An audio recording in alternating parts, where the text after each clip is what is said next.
Hi అండి, నేను మీ హేమని. ఈరోజు వీడియోలో క్యారెట్ అండ్ దొండకాయ ఫ్రై అయితే చూపించాలనుకుంటున్నానండి. సింపుల్గా ఈజీగా అయిపోయే రెసిపీ అండి. దీనికోసం దొండకాయని క్యారెట్ని శుభ్రంగా కడిగి చిన్న చిన్న ముక్కలుగా కట్ చేసుకొని ఉంచుకోవాలండి.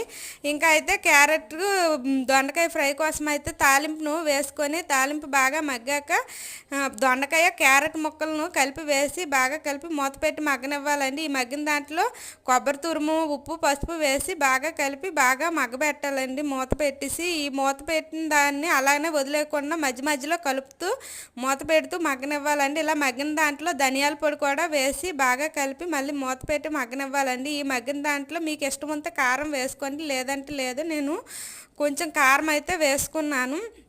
ఇంకా కారం వేసి బాగా కలిపి మూత పెట్టి మగ్గనిచ్చాక స్టవ్ ఆఫ్ చేయాలండి. ఎంతో ఈ టేస్ట్గా ఉండే రెసిపీ అయితే రెడీ అయిపోయింది. మీరు కూడా ఈ రెసిపీని తప్పకుండా ట్రై చేయండి. వీడియో నచ్చితే లైక్ అండ్ సబ్స్క్రైబ్.